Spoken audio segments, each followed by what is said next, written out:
안녕하세요. 키워드 클래스 지구덕입니다. 지난 시간에 메타인지에 대해서 메타의 여러 가지 의미 또 측면들에 대해서 이렇게 생각을 해봤는데요. 오늘은 정신과적으로 메타인지를 조금 더 다양한 사례와 또 저의 이야기, 또 우리 선생님들과 어머니들에게 적용할 수 있는 것들, 이런 주제로 한번 이야기를 해보려고 합니다. 삶을 살다 보면 여러 가지 문제들을 만날 때가 있어요. 내가 꼭 나쁘게 한 것도 아닌데 어떤 문제들이 나에게 닥쳐옵니다. 그 문제가 반복되기도 해요. 사랑해서 결혼했는데 아이가 태어납니다. 임신하는 과정들은 또 사랑하는 우리 부인에게는 그 임신 과정들도 상당히 어렵기도 하고 출산의 고통도 있죠. 그리고 아이가 태어났어요. 아이가 커가는데 정말 사랑하는 존재인데 그 존재에 대해서 참 버거울 때도 많았던 것 같아요. 특별히 아이들이 한 4세, 5세 정도 되어서 이제 고집을 피우고 때를 피울 때 여러 가지 마음들이 막 불쑥불쑥 올라오는 것들을 경험합니다. 둘째 아이 키울 때인데요. 민준이라는 둘째 남자아이를 지금 이제 초등학교 4학년 남자아이인데 민준이 한 5살 때쯤 되는 것 같아요. 한날은 이제 더운 여름날인데 제가 지금처럼 이렇게 정장을 입고 교회에 성가대를 서야 되어서 일찌감치 준비를 하고 나가려고 하고 있는데 민준이가 털신을 신겠다는 거예요. 그래서 아주 더운 여름날인데 민준아 지금 밖이 되게 더워. 그래서 털신 말고 우리 슬리퍼, 크록스 신고 가자 이렇게 얘기를 했는데 아니 털신 이렇게 하는 거예요. 또 설명을 이렇게 여러 차례 이렇게 했어요. 그런데 이미 에어컨을 끄고 나와서 저는 이제 땀에 셔츠가 젖어가기 시작하고 머리는 헝클어지고 짜증이 이렇게 막 올라오기 시작했습니다. 제 마음 안에 제 내면의 소리가 확 들려오는 것 같았어요. 그럴 것 같으면 넌 혼자 집에 있어. 아빠는 갈 거야. 이렇게 말 안 듣는 아들 아빠 필요 없어. 이런 멘트를 하면서 문을 쾅 닫아버리고 어두운 집에 혼자 내버려두고 갈 것 같은 그런 상상이 이렇게 탁 들 때쯤 해서 갑자기 정신이 이렇게 좀 차려지는 거예요. 그래서 민준아 털신이 꼭 신고 싶구나 이렇게 마음을 추스리고 그러면 털신 신고 가고 더우면 얘기해 아빠가 슬리퍼 줄게 이렇게 해서 슬리퍼를 제가 가지고 갔더니 아니나 다를까 지하 주차장 가니까 벌써 덥다고 막 짜증을 내요. 그래서 신 벗기고 슬리퍼 신고 이렇게 갔습니다. 교회에 가서 이렇게 기도를 하는데 그때 일이 이렇게 생각이 납니다. 아이에게 그렇게 상처를 주지 않은 거에 대해서는 참 잘했다고 생각하고 잘 참았지. 내가 그런 말 하고 했으면 내 속은 잠깐 시원했을지 몰라도 아이에게는 큰 상처를 줄 뻔했겠다 하는 생각이 들었는데요. 기도를 하던 중에 마치 꼭 저한테 뭔가 말씀하시는 것 같아요. 너 아들 그러면 말 잘 듣는 아이로 그렇게 만들어 줄까? 제가 잠깐 생각하다가 그러면 안 되죠. 저 나이 때는 저렇게 고집도 피우고 자기 말도 안 되는 자기 주장을 하고 때를 쓰고 그랬던 게 변해서 나중에는 어려움 가운데서도 좀 꿋꿋하게 이겨나가는 고집이 집념으로 바뀌기도 하고 험악한 인생을 살아가는데 힘을 얻기도 하는 거잖아요.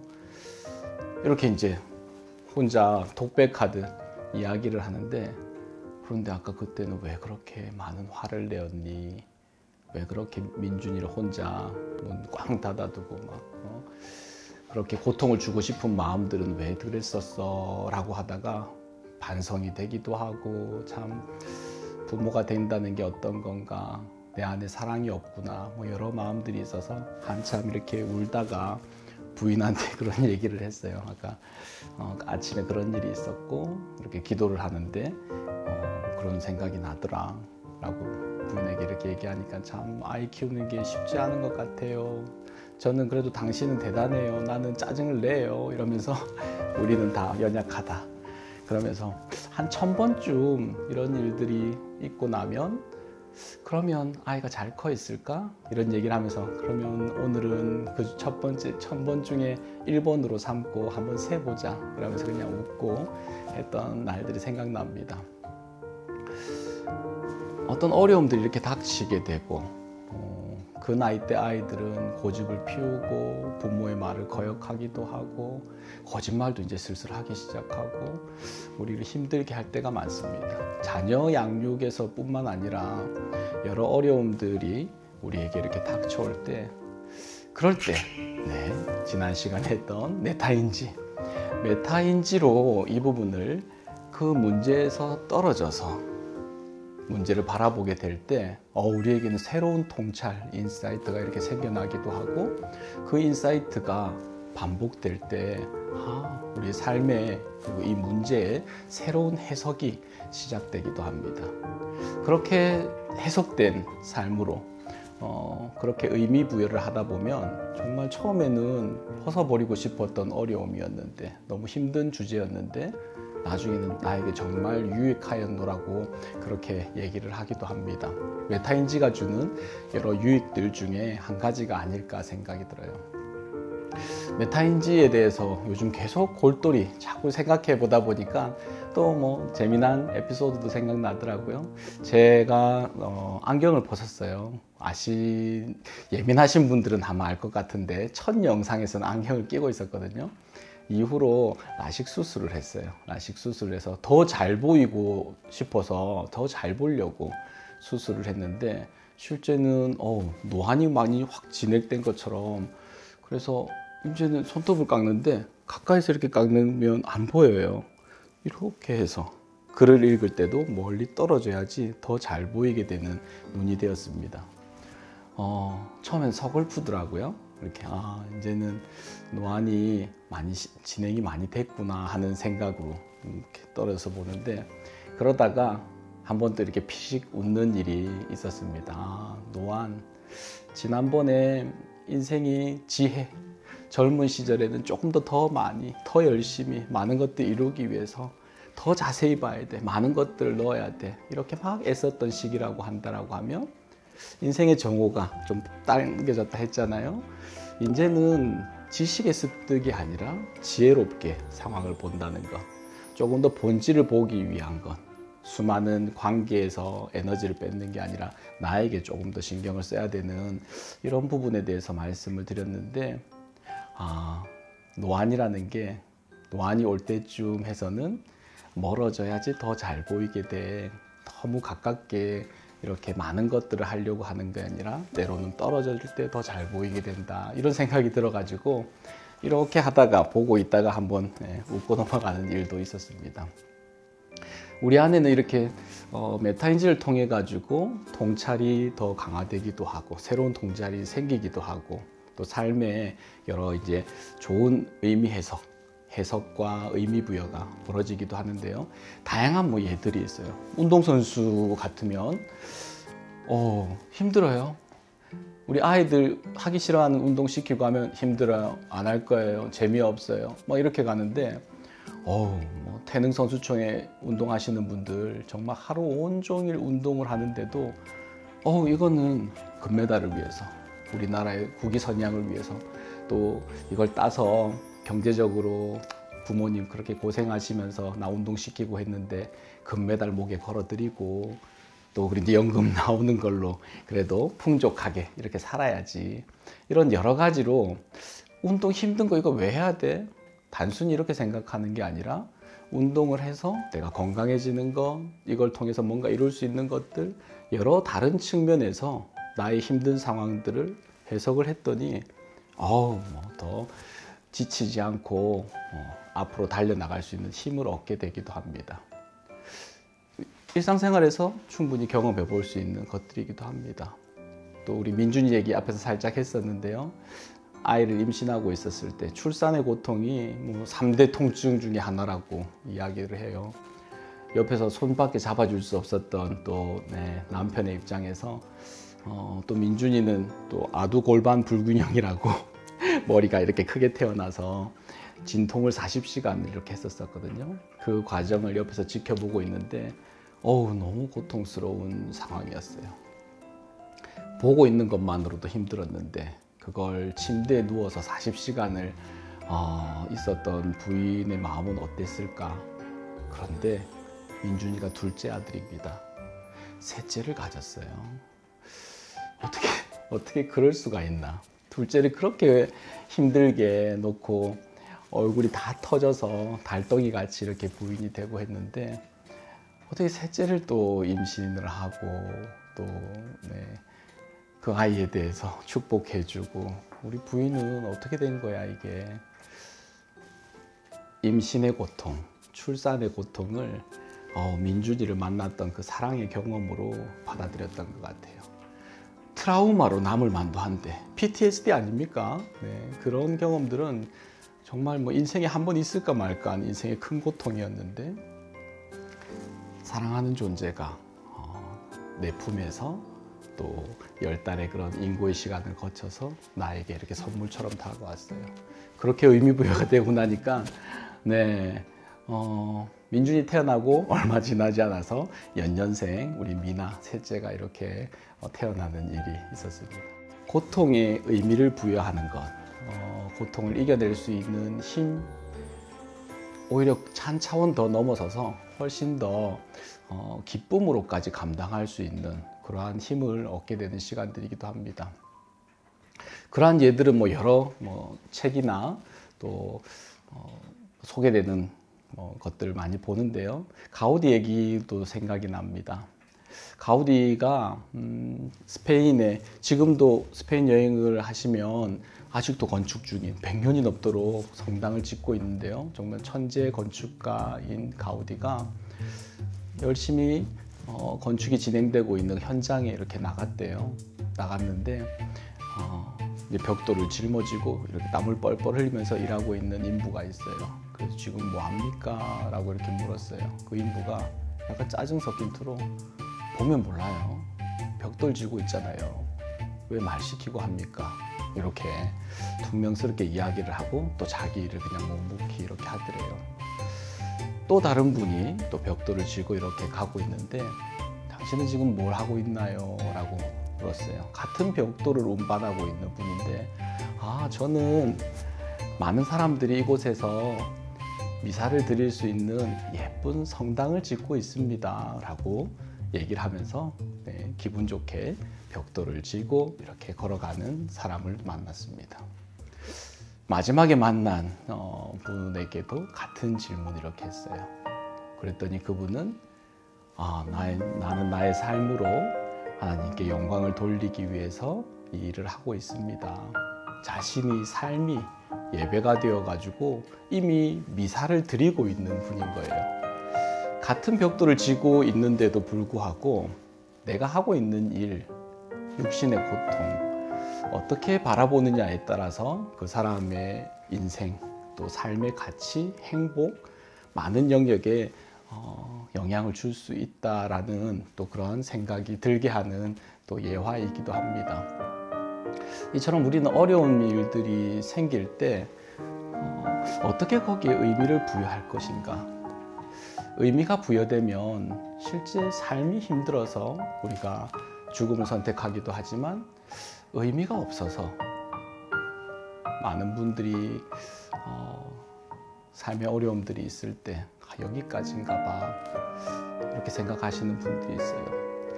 의미가 찾아진다라고 하면 또 다른 어떤 길들이 열릴 수 있을 텐데 우울증이 빠지신 분들은 그러한 생각, 아주 편협된 생각으로 그걸 우울증의 인지라고 하는데요.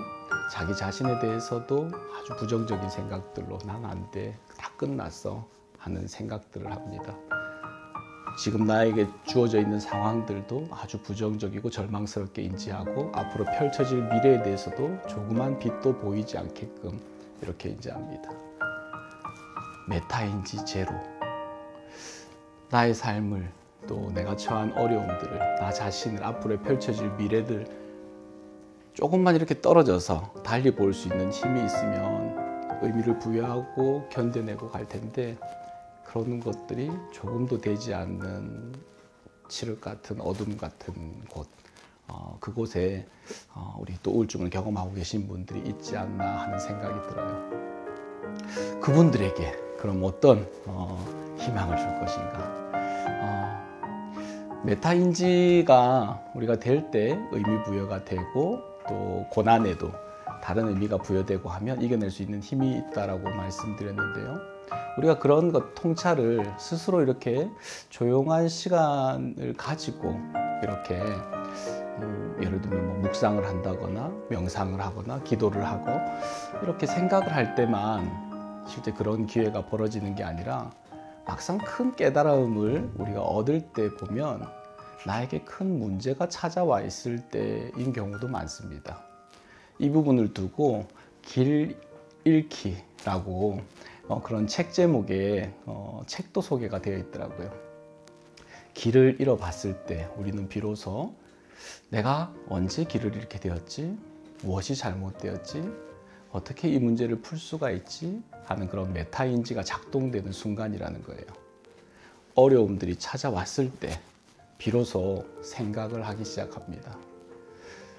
SNS가 넘쳐나고 AI가 정말 나보다 훨씬 더 많은 일들을 해낼 수 있는 그런 시대, 정보는 쏟아지고 있는 이때에 우리는 생각할 수 있는 것들이 참 없기도 합니다. 반응할 뿐이에요. 여러 매체들을 보고 재밌네, 재미없네, 지루해 넘기고 이제는 10분, 20분 영상도 보기가 어려워요. 더 짧은 영상, 더 자극적인 것 생각할 틈 말고 그냥 나에게 재미를 줘 하는 이런 시대를 살고 있는데 이럴 때는 메타가 작동하기가 참 어려운 타임입니다. 그런데 숲속에서 길을 잃었을 때 해는 지고 날은 추워지고 무서워요.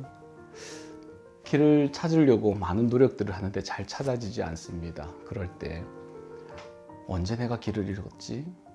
어떻게 해야지 이 문제를 풀 수 있을까? 길은 도대체 어디 있는 거야?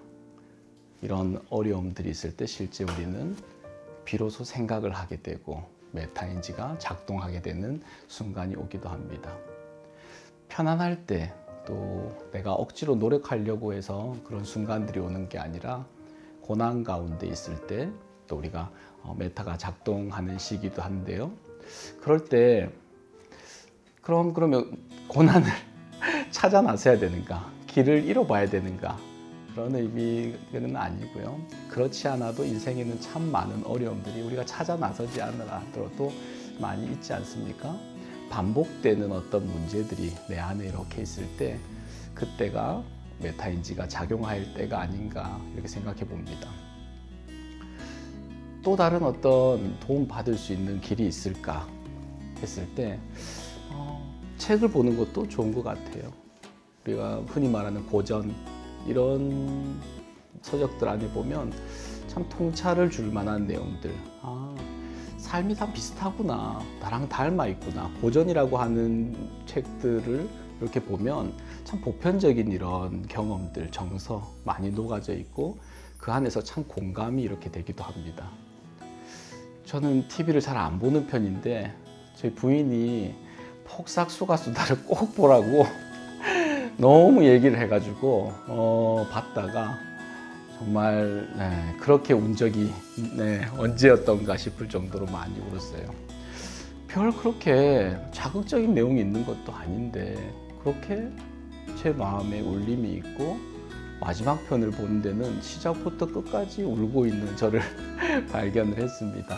한 사람의 삶, 한 여인에 대한 또 사랑, 또 내 마음대로 되지 않는 자녀, 그 자녀와의 그런 여러 희노애락을 담담하게 수치화처럼 그려내는데 여러 가지가 제 마음 안에 이렇게 작동했던 것 같아요.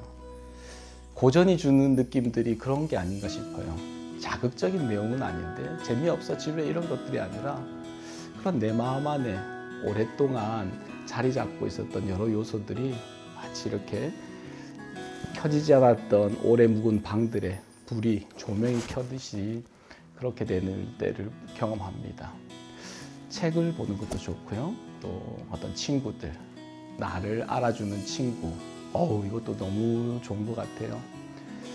누군가 나에 대해서 나의 뭐 김순수의 꽃처럼 나를 어떻게 불러주고, 나는 지금 아무것도 아닌 것 같아. 내 인생 별거 없어. 남들하고 비교해도 스펙도 안 좋고 준비된 것도 없고 너무 지루해. 일상이야. 이렇게 하는데 나의 친구가 나에게 와서 너 충분히 잘하고 있어. 야, 너처럼 어떻게 하냐. 이런 얘기들을 하면 별것 아닌 소리인데 그 친구가 나에게 의미를 부여해 주는 것 같아요. 너 지금 잘하고 있잖아. 너가 지금 이렇게 힘든 거는 그만큼 노력해 왔어. 너만큼 하는 사람이 어디 있냐. 이러한 인정이 잠시 꺼져 있었던 내 뇌에 불이 이렇게 들어오게끔 하고, 그렇지. 내가 이렇게 열심히 살아가고 있었구나. 어려운 가운데도 묵묵히 내 일을 감당했구나 하는 이야기, 생각들을 할 수 있습니다. 좋은 책을 본다는 것, 또 좋은 친구를 만난다는 것, 또 만약에 정말 선물처럼 우리가 만났던 나의 은사님, 선생님이 나에 대해서 어떻게 봐주시는가, 나의 부모님이 묵묵히 응원해주는 나의 부모님, 인생의 축복이죠. 그 고난을 다시 볼 수 있는 힘을 거기에서 얻는 것 같아요. 부모님에 대해서 생각을 이렇게 해봤는데, 좋은 부모가 된다는 건 어떤 걸까? 이런 고민들을 참 많이 합니다. 늘 부족한 것 같고, 아이들을 힘들어하고 있는데도 막상 제가 해줄 수 있는 게 없는 것 같기도 하고, 또 해준다고 해서 그게 또 답 같지도 않고, 부모의 역할들이 뭘까? 이런 고민들을 하다가 메타인지와 또 부모의 역할에 대해서 이렇게 고민을 했는데요. 아이디어 생각 하나가 이렇게 떠올랐던 게, 좋은 부모란 뭘까? 내비게이션이 아니라 하늘의 밤하늘의 별자리가 되어주는 게 아닐까, 이런 상상을 해보았습니다. 내비게이션은 바로바로 우리에게 좌표를 찍어줘요. 이것도 역시 메타적으로 보면 좋은 거죠. 너의 위치는 여기야. 이렇게 가야 돼. 오른쪽으로 가, 왼쪽으로 가. 즉각적인 답을 주고 정보를 제공하고 우리의 방향을 끌어갑니다. 이것도 역시 나쁘진 않은 것 같아요. 그런데 생각할 시간이 없어요. 그냥 가라고 하면 가는 거예요. 실수했다고 하면 또 다른 길을 제시해 줍니다. 또 그대로 갑니다. 특별히 우리 병원에 또 다른 정신과 원장님이 일본 여행을 이렇게 자주 가시는 분이 계신데, 그분이 원장님 일본에서 운전하면 신기한 게 있어요 이러는 거예요. 왜?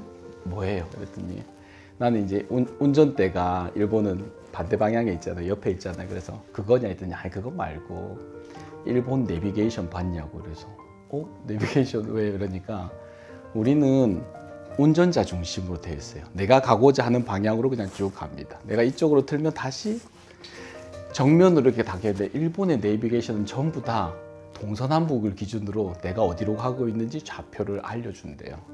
그래서 나는 정면으로 가고 있는데 지도로는 반대로 이렇게 내려가게끔.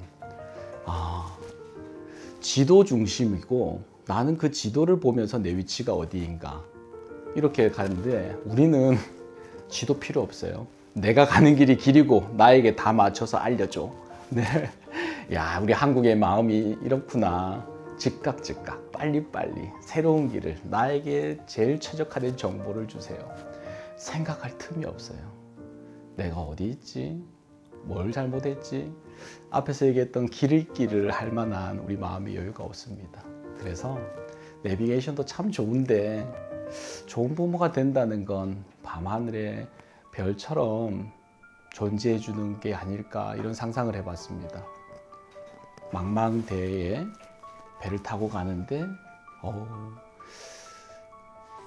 방향을 모르겠어요. 어디로 가야 될지 모르겠어요. 그런데 늘 그 좌표가 되어주는 북극성, 별자리, 내가 앞으로 가야 될 방향들, 내비게이션처럼 그렇게 자극적이고 즉시 그 답을 주지는 못하지만 그 방향성을 제시해 줄 때 우리는 생각을 하게 되는 것 같아요. 때로는 불안하기도 하고 즉각적인 답이 있으면 좋겠다 생각하고 이런 부분들을 공급해 주면 좋겠다 싶은데 별자리는 그러지 않아요. 어떤 날은 별자리도 힘이 없는지 먹구름이 끼고 폭풍우가 내리면 별도 보이지 않습니다. 그런데도 계속 그 자리에 있어 줍니다. 그런 환경적인 문제가 거쳐지고 나면 또 언제 그랬냐는 듯이 그 자리에 늘 있어 줍니다. 그래서 다시 힘을 얻고 나아가고 자녀 양육으로 힘들어하는 분들을 참 많이 만나고 있어요. 그래서 아이들, 선생님 우리 아이들이 자해를 해요. 우리 아이들이 우울을 겪고 있습니다. 불안해해요. 도대체 저 문제를 어떻게 해야 되나요? 인터넷 도박에 빠졌어요. 저 문제를 어떻게 풀어야 되나요? 답을 주세요. 원장님 알려주세요. 이런 얘기들을 많이 하는데 부모님들한테 그런 얘기를 해요. 거기에 너무 많은 에너지를 쏟다 보면 우리가 실수할 때가 많습니다. 그렇게 애를 쓰는데도 아이들은 마치 우리를 골탕 먹이려는 것처럼 내 노력과는 정반대의 모습으로 나타나서 아, 얘는 안 되는구나. 어떨 때는 화가 나기도 해요. 애를 쓰다가 화가 나요. 너는 도대체 어떻게 대먹어내니? 엄마 아빠가 이렇게 노력하는 게 안 보여? 너도 일은 해야지. 조금은 노력해야 될 거 아니야. 그러면 아이들이 언제 도와달라고 했냐고. 왜? 본인 마음대로 이렇게 하다가 또 나한테 또 다 내 책임이라고 하고 날 비난하냐고. 그리고는 방문도 쾅 닫고 마음의 문도 쾅 닫고 힘들대요. 그 마음의 문을 못 열겠대요. 그래서 부모님들에게 너무 그 아이의 문제를 풀어가려고 애를 쓰지 마시라 이렇게 얘기를 합니다. 그리고 집안의 공기를 따뜻하게 만드세요. 부부관계를 좋게 만드세요. 서로 동지가 되어서 서로 위로해주고 어휴 우리 부인 잘하고 있어요. 내 남편 너무 멋집니다. 당신 같은 분이 어디 있어요? 서로 치열업 해주면서 그렇게 가시라고 합니다. 그리고 한 가지 더 만약에 할 여유가 있다라고 하면 본인이 성장하면 좋겠다. 내 마음이 지금 여유가 있고 행복하면 좋을 것 같아요 라고 합니다. 그러면 애쓴 상황이 아니기 때문에 아이에게 내가 이렇게까지 했는데 너는 그래? 이런 억울한 마음, 서운한 마음, 분한 마음 이렇게 전달하지 않게 될 거라고. 그래서 집안 공기를 따뜻하게 만드세요 라고 이렇게 얘기를 합니다. 마치 밤하늘의 별처럼 그 자리에 있어주는 것, 항상 그 빛을 비추어주는 것, 이것만으로도 우리 아이들이 성장하고 길을 잃어도 다시 그 별을 봤을 때, 방문을 열고 나왔을 때 그 따뜻한 온기를 느낄 수 있고 한다면 아이는 다시 스스로 길을 잃었지만 길을 찾아갈 수 있는 힘, 메타인지로 나의 위치와 또 앞으로 가야 될 방향과 그 힘을 얻게 될 거라고 이렇게 또 조언해드리기도 합니다. 메타인지, 좋은 책을 만난다는 거, 또 좋은 사람을 만난다는 거, 특별히 밤하늘의 별처럼 빛나고 있는 부모님을 만난다는 것, 우리 아이들 내면에 불빛이 반짝반짝 비치고 그 방향을 또 묵묵히 걸어가는 우리 아이들이 되지 않을까, 또 이런 상상들을 해봅니다.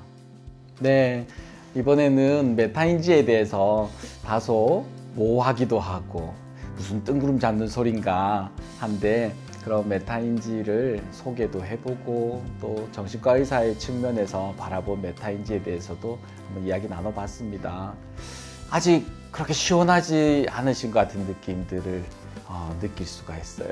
그래서 실제적으로는 그러면 어떻게 우리 아이들에게 적용할 건가?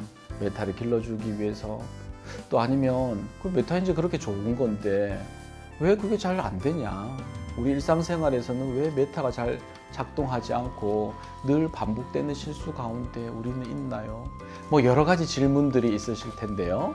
그 질문들을 모아서 키링 시간에 아주 실제적인 내용들을 재미나게 한번 다뤄보도록 하겠습니다. 네, 이상으로 두 번째 클래스 메타인지였습니다. 감사합니다.